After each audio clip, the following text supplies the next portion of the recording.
मैं हूँ रंजन और आप हमारा चैनल और हमारे में एक पक्ष हैं जिनसे मैं आपको परिचय करा हैं। हमारे में कमलेश कुमार ऐसे हम पार्टी कौशलेंद्र कुमार हम पार्टी से भी हुए हैं और एक सामाजिक संस्था है जिसकी ये उस सक्रिय भूमिका निभाते रहे हैं और खास करके हम चाहें कि ये कौन-कौन सी संस्था में सोशल वर्क ये कर रहे हैं। सबसे पहले आप ये बताइए कि आपकी जो संस्थाएँ हैं सोशल वर्कर के रूप में आप काम कर रहे हैं, तो कौन-कौन सी संस्था है जिसमें आप जुड़ के? हम शहीद सम्मान समिति जो भगत सिंह के शहादत दिवस मनाने का गया में काम करती है और उसका मैं अध्यक्ष हूँ। और युवा प्रयास सड़क सुरक्षा पर काम करती है, उसका भी मैं अध्यक्ष हूँ। और हम पार्टी से भी मैं जुड़ा हुआ हूँ। शहीद भगत सिंह के नाम आने के बाद सबसे पहला सवाल यही बनता है, शहीद भगत सिंह जो थे गरम दल के नेता थे, तो क्या आप गरम दल वाले हैं? गरल रहे या नहीं, हम स्पष्टवादी जरूर हैं। और भगत सिंह के जो इशू थे, जैसे आपने पढ़ा होगा कौम के नाम संदेश या मैं नास्तिक क्यों हूँ, ये सारे प्रश्नों पर या भारत की आज़ादी के बारे में जो उन्होंने कहा कि जब तक यहाँ सांस्कृतिक समानता, शैक्षणिक समानता, आर्थिक समानता और सामाजिक समानता नहीं आ जाती है, तब तक इस आज़ादी का कोई मतलब नहीं है। और आज भी मैं स्पष्ट रूप से कहना चाहूँगा कि भारत की जो आज़ादी है केवल सत्ता का स्थानांतरण हुआ है। गोरे लोग थे, अब उसी के रूप में काले लोग हैं। शक्ल सूरत अलग हो सकता है लेकिन मानसिकता वही है। आप केंद्रीय मंत्रिमंडल को उठा के देखिए, यहाँ सत्ता पक्ष के लोग भी हैं और उसमें सामाजिक समीकरण का भी आकलन कीजिए। आप तो भाई पत्रकार हैं, हमारे लोगों को कितना प्रतिनिधित्व मिला है। अंबेडकर की मूर्तियाँ आज तोड़ी जा रही हैं, खंडित की जा रही हैं, ये भी आप देखते होंगे। संविधान की प्रतियां जलाई जा रही हैं, ये भी आपने देखा होगा और अनुभव किया होगा। आरक्षण की मूल भावनाओं को तोड़ मरोड़ कर किया जा रहा है। स्थिति आज ये है कि ओबीसी के लोग ज़्यादा नंबर ला के विभिन्न प्रतियोगिताओं में छट रहे हैं और स्वर्ण वर्ग के लोग या सामान्य जाति के लोग कम नंबर लाकर उनका चयन हो रहा है। तो ये जब आप संविधान के मूल भावनाओं के साथ आप हेर फेर कर रहे हैं, या संविधान में अमेंडमेंट का तब प्रावधान होता है जब बहुत ज़रूरी हो, और ख़ासकर आरक्षण के मामले पर मैं मानता हूं कि कोई ज़रूरी नहीं था। और जिस तरह से चल रहा था आरक्षण और हमारे लोग जब बढ़ रहे थे, तो षड्यंत्र के तहत वे आगे न बढ़ जाएं, इसको रोकने के लिए इस तरह की काम किए जा रहे हैं ताकि हमारे प्रोग्रेस को, हमारी राजनीतिक हिस्सेदारी को, हमारी शैक्षणिक हिस्सेदारी को किसी प्रकार से रोका जा सके। बहुत सारे एलिगेशंस गवर्नमेंट के ऊपर लगती रही है और लगते रहेंगे भी। जैसा कि आपने बताया कि देश के जो संविधान है उसको तोड़ा मरोड़ा जा रहा है, लोकतंत्र की हत्या की जा रही है। समझिए कि देश को, लोग कह रहे हैं कि देश को बेचा जा रहा है, बहुत सारी चीज़ें हैं। आप का जो सिद्धांत है, आपके सिद्धांत के अनुसार या आपकी संस्था के अनुसार आप इसके लिए कहाँ लड़ाई लड़ रहे हैं? हम बराबर लड़ाई लड़ रहे हैं। हम बहुत सारी शूद्र एकता सम्मेलन कराने का काम मैंने किया था मिर्जा गालिब कॉलेज में। या जब भगत सिंह का मैं शहादत दिवस मनाता हूँ, उसमें तमाम पदाधिकारी, इधर 2-3 साल से नहीं मना है, लेकिन चाहे डीएम हो, एसएसपी हो, यहाँ के विधायक हों, यहाँ के मंत्री हों, ये सारे लोग उसमें जुटते हैं। और जब आप भगत सिंह के सिद्धांत की बात करते होंगे तो निश्चित रूप से सर्वहारा वर्ग की बात होती होगी, और जब सर्वहारा वर्ग की बात होती होगी तो कैपिटलिस्ट पर चोट होता होगा। और इस दिशा में हम लोग लगातार अग्रसर हैं और काम करते रहे। अभी आप बताएं कौन सा शूद्र क्या चीज़ के बारे में? एकता सम्मेलन करवा रहे हैं, लेकिन करवा चुके हैं। लेकिन उसी शूद्र के ऊपर भिन्न भिन्न प्रकार की यातनाएं, भिन्न भिन्न प्रकार के उसके ऊपर एक कह सकते हैं कि शोषण हो रहा है, उसके तरफ। पहले शूद्र की परिभाषा समझ लीजिए। शूद्र आप समझते होंगे कि शेड्यूल कास्ट के लोग या शेड्यूल ट्राइब के लोग शूद्र हैं, तो ये शूद्र की संपूर्ण परिभाषा नहीं कही जा सकती। हम ब्राह्मण नहीं हैं, हम क्षत्रिय नहीं हैं, हम वैश्य नहीं हैं। तो इन 3 वर्गों के अलावे जितनी जातियां आती हैं, चाहे ओबीसी के हों या शेड्यूल कास्ट के हों, शेड्यूल ट्राइब के हों, ये तमाम लोग हम लोग शूद्र की श्रेणी में आते हैं।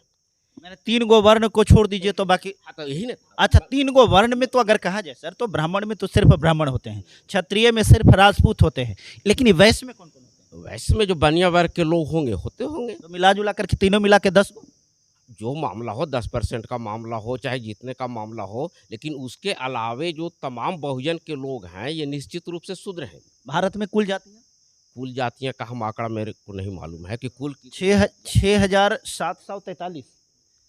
तो 10 को छोड़ करके बाकी सबको शूद्र कहा जाए। शूद्र मनुवाद के परिभाषा में उनको शूद्र ही कहा जाएगा। लेकिन आज तो उस चीज़ को कोई स्वीकार नहीं करता। स्वीकार नहीं करने से सच्चाई बदल नहीं जाती। सच्चाई सच्चाई होता है, आप स्वीकार कीजिए या स्वीकार नहीं कीजिए। आपकी सच्चाई यही है कि हम शूद्र हैं। कहा तो जाता है ये भी कि तो जो शूद्र हैं वो यहाँ के हिंदू नहीं। तो हिंदू कहाँ हैं? कौन हिंदू आपको मान रहा है? हिंदू आप जबरदस्ती पंडित जी को बुलाइए और जब हमारे जीतनराम मांझी कहे कि भाई वैसे बार हम लोग को मारो, जो तुम्हारे यहाँ पूजा कराता है पैसा लेता है वो खाना नहीं खाता है, तो उनको अब जीभ काटने की बात होती है। तो वे हैं हिंदू कहाँ? हिंदू की बात कहाँ होती है? हिंदू तो ये शब्द हिंदी में भी नहीं है।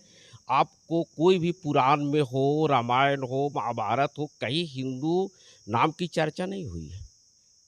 कहा तो ये भी जाता है कि पूर्व काल में जिस समय जो ये ग्रंथ लिखे जा रहे थे उस समय सिंधु घाटी सभ्यता से जो सिंध नदी है उसी के नाम से स्थानांतरित होकर के हिंदू बना है। तो उस समय यही कारण था कि उसमें जो है रामायण चाहे महाभारत उसमें नाम ये नहीं आया है। रामायण या महाभारत जो उनका कौन से, तो मनुवाद पर आधारित जितने भी ग्रंथ हैं किस में नाम आया है? हिंदू तो किसी भी नाम नहीं। हाँ तो हिंदू कहाँ, आप बताइए ना भाई कौन से ग्रंथ में हिंदू का नाम है? अच्छा तो ठीक है, मान लेते हैं कि जितने भी जिनको आप शूद्र कह रहे हैं तो हिंदू नहीं है, तो सनातन धर्मी तो हो सकते हैं। देखिए सनातन धर्म बड़ा भेग मामला है, समझ गए? सनातन धर्म है या हम सनातनी हैं, घुमा फिरा के आप ये कहवाना चाह रहे हैं कि हम हिंदू हैं, सनातन धर्म मानते हैं तो हम हिंदू नहीं। हम मनुवाद की परिभाषा में हम हिंदू हैं कहाँ? हम तो शूद्र हैं और शूद्र को पूजा करने का अधिकार नहीं, फिर हम हिंदू कैसे? आप पाठ सुन भी नहीं सकते, आप संस्कृत पढ़ने का अधिकार नहीं था, इसके लिए आंदोलन भी हुआ, बहुत सारे नेताओं ने भी आंदोलन भी किया। और आपको मालूम होना चाहिए अंबेडकर साहब जब बीए कर रहे थे तो वैकल्पिक विषय के रूप में इन्होंने संस्कृत लेना चाहा था, लेकिन यहाँ की मनुवादी व्यवस्था ने कहा कि आप नाम कटा सकते हैं लेकिन आप संस्कृत नहीं ले सकते, एकाधिकार है संस्कृत पर ब्राह्मणों का, और उनको फारसी अतिरिक्त विषय में लेना पड़ा। ये यहाँ की व्यवस्था थी भारत की। भारत का विकास धर्म से होगा, संस्कृति से होगा या शिक्षा से होगा? भारत के विकास से संबंधित आप एक सेंटेंस में बताइए। तो इसका विकास हर हाल में शिक्षा और संस्कृति से होगा, धर्म से नहीं होगा। धर्म विकास का मार्ग कभी रहा ही नहीं।